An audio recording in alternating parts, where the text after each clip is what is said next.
নমস্কার, আমি একটা নিরামিষ রেসিপি নিয়ে এসেছি। তো এটা সুজি দিয়ে তৈরি করব। আর সুজিটা ডো বানিয়ে নেব। আর পুর ভরার জন্য আমি এখানে মুগ ডাল দরদরা করে মানে মানে যেটা আধ ভাঙা, হিন্দিতে দরদরা বলে, বাংলা আধ ভাঙা করে নিয়েছি।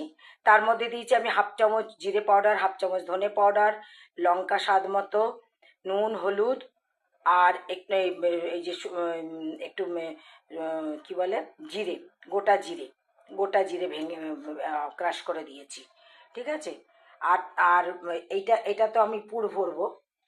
আর আমি এটার মধ্যে এটার মধ্যে একটুখানি তিলও দেবো। এই যে আমি একটুখানি তিল দিলাম, বেশি দেবো না। বাকি তিলটা আমি যখন আমি ফোড়ন দেবো তখন লাগবে। এই সুজিতে আমি দেবো কাসুরি মেথি, দেবো একটু। যখন জলটা আমি ফুটবে, সুজিটা ডো বানাবো। এটা একটা অ্যাকচুয়ালি এটাকে ফাররা বলে, তা আমি ফাররাই বানাবো। এটা স্ন্যাক্স বা রাতের খাবারের মতো হয়ে যাবে। যেহেতু শ্রাবণ মাস পড়েছে, এখন আমি কিছুদিন নিরামিষ কিছু রেসিপি দেবো। তো আজকে তো এই ফাররাটা দিচ্ছি, আগামীকালও আমি আবার কিছু রেসিপি দেবো।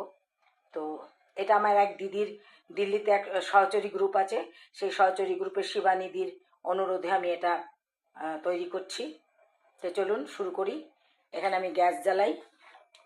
গ্যাস জ্বালিয়ে আমি ওই বাটিটা, যে বাটিটার সুজি নিচ্ছি সেই বাটিটার, দেখুন পুরো বাটি নিইনি আমি, কিন্তু আমি 2 বাটি জল দেবো। এ দেখুন আমি 2 বাটি জল দিয়ে দিয়েছি। জলের মধ্যে আমি নুন দিয়েছি, কাসুরি মেথি হাতে ডলে দিয়ে দিয়েছি, আর একটুখানি তেল দিয়েছি, আর লঙ্কা চিলি ফ্লেক্স দিয়েছি একটু। দিয়ে এটা যখন ফুটতে থাকবে তখন আমি সুজিটা আস্তে আস্তে কম আঁচে আস্তে আস্তে ঢালতে থাকবো, আর এটা একটা ডো বানাতে থাকবো। ততক্ষণে আমি এটাকে মেখে নিই, মেখে এটা পুর বানানোর জন্য করে নিই। এই যে আমি সুজিটা ঢেলে দিয়েছি, এবার আমি অনবরত নাড়তে থাকবো সুজিটা। ঠিক আছে। এটা একটা ভালো ডো বানাবো সুন্দর করে। এটা ডো হয়ে গেলে, আজ আমি এখানে জল রেখেছি, জলটা এখনও আমি গ্যাস জ্বালাইনি। আমি স্টিম করবো প্রথমে ফাররাটা, তারপরে আমি অল্প তেলে এটাকে জাস্ট সতে করে নেব। সুজির ডোটা আরও শুকোবে। আমি না হাফ চামচের মতো, এই দেখুন, দেখছেন, এই দেখুন হাফ চামচের মতো আমি তেল দিয়ে দিয়েছিলাম। তাতে কি হবে, নিচে চিপকাবে না, সুজির ডোটা আস্তে আস্তে উঠে আসবে। আর একটু টাইট হোক সুজির ডোটা, তারপর আমি নামাবো।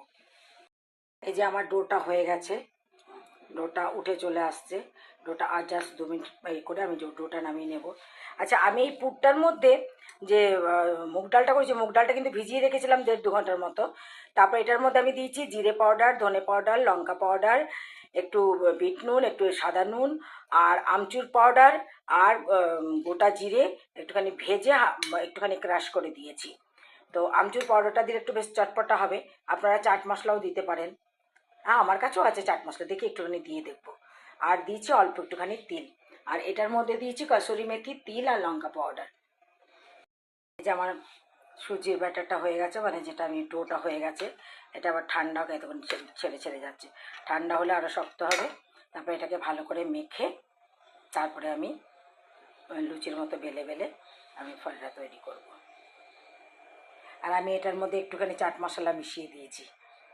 এই যে সুজিটাকে আমি মেখে রেখেছি, একটু তেল দিয়ে মেখেছি, কারণ কি আমরা যখন হালুয়া বানাই তখন ঘি দিই, তখন ঘিতে কি হয়, সুজিটা হাতে লাগে না। তো এটাতে তো আর ঘি দিইনি, তো এটা মাখতে গেলে হাতে লাগছে। তো ওই জন্য তেল দিয়ে দিয়ে মাখা হয়েছে। এবং যখন আমি গোলাটা বানাবো, মানে গোলা করে লুচির মতো করবো, তখনও কিন্তু আমি হাতে তেল দিয়ে দিয়েই করব। এই যে আমি এত বড় বড় করে গোলা করেছি। এবার এটাকে হাতে তেল নিয়ে নিয়ে এরকম করে করে, সুজির তো ফেটে ফেটে যায়, এরকম করে করে এটাকে ছড়িয়ে নেব। ছড়িয়ে নিয়ে এবার এটার মধ্যে ওই পুরটা ভরবো। এই যে পুরটা একটুখানি ভরবো, পুরটা ভরলাম। পুরটা ভরে এবার আস্তে করে এটাকে, এই যে এটা বেরিয়ে গেল, এই দেখো এই ফাররা। এবার এটাকে আমি স্টিম করব। এখানে রাখার আগে আমি কিন্তু তেল ব্রাশ করে নিয়েছিলাম, আমার রাতেগুলো আমি বানিয়ে রেখেছি। এবার এটাকে আমি এই যে জল গরম বসিয়েছি, স্টিম করব। স্টিম করে তারপরে আমি এটাকে সতে করব। এখন আর একটা করেছি ভেতরে পুর দিয়ে, এটাকে টিপতে হবে না, এটা টেপার কোনো দরকার নেই, এগুলো এরকমই থাকে। একটা ছড়িয়ে দিয়েছি, এই যে এরকম বড় বড় গোলা করেছি, আর একটা ছড়িয়ে দিয়েছি। এবার আমি একটুখানি পুর দেবো,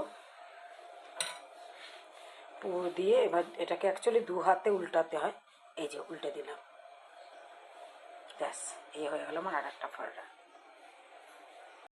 আমি স্টিমে দিয়েছি, এবার এটা 5 মিনিট করে রাখবো, রেখে তারপরে নামিয়ে নেব।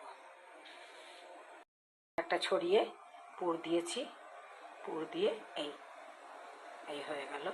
এটা আপনারা না প্লাস্টিকের ভেতর রেখেও করতে পারেন, প্লাস্টিকটা উল্টে দেবেন তাহলে ভালো মতো হয়ে যাবে। প্লাস্টিকের মধ্যে দিয়েছি, দিয়ে এই হয়ে গেল একদম সুন্দর। তা আমার সব কটা ফাররা আমি তৈরি করে রেখেছি, এখানে এগুলো হচ্ছে, এগুলো হয়ে যাক, তারপর আমি নামিয়ে দেখাচ্ছি। আমার এক প্রস্ত ফাররা স্টিম হয়ে গেছে, এবার এটাকে আমি তেলে সতে করব। এখানে আর এক প্রস্ত বসিয়েছি, 5 মিনিট রেখেছি, অনলি 5 মিনিট। দেখুন এই দেখুন কেমন হয়েছে। এই যে স্লাইড 1 চামচ তেল দিয়েছি, তার মধ্যে সর্ষে আর তিল দিয়েছি, দিয়ে এটাকে জাস্ট একটুখানি লাল লাল করে সতে করে নেব। এই যে সুজি দিয়ে ভেতরে মুগ ডালের পুর ভরে ফাররা বানালাম, আপনাদেরকে পুরো প্রসেসটা দেখিয়েছি। নিরামিষ জিনিস এটা একটা, এটা আপনারা রাতেও খেতে পারবেন, বা সকালে ব্রেকফাস্টেও খেতে পারবেন, বা বিকালে যদি ছুটমুট স্ন্যাক্স খান তখনও খেতে পারবেন। তো ভালো, এটা আপনারা অনেকে উপোসে সস খায় না, তাহলে কী করবেন, হয় পুদিনা ধনেপাতার চাটনি করে নেবেন, কিংবা তেঁতুলের চাটনিটা, তেঁতুলটা গরম জলে ভিজিয়ে রেখে সেই পাল্পটা নিয়ে ভালো করে ছেঁকে তেলের মধ্যে 5 ফোড়ন দেবেন, আর অবশ্যই কাঁচা লঙ্কা দেবেন, দিয়ে ওই তেঁতুলের কাঠটা ঢেলে দেবেন, ঢেলে দিয়ে নুন হলুদ আর গুড়, চিনির থেকে গুড়ের তেঁতুলের আচারটা মানে চাটনিটা বেশি স্বাদ হয়। সেটা যখন গাঢ় গাঢ় থকথকে হয়ে যাবে তখন সেটা নামিয়ে সেটা দিয়ে খেতে পারেন। তাহলে আসি, ভালো লাগলে বানিয়ে খাবেন, লাইক শেয়ার করবেন, কমেন্টস করবেন। আসি বানিয়ে তুমি আমাকে জানিও তোমাদের কেমন লাগলো। আমার মেয়ে এই যে একটা ভেঙে খাইয়েছে আমার মেয়েকে, এই যে ভাঙার পরে এরকম হয়েছে, মেয়ে বললো মা দারুণ হয়েছে, এই গরমে দাঁড়িয়ে দাঁড়িয়ে তুমি বানাচ্ছ, খুব দারুণ হয়েছে। তাহলে আসি, নমস্কার।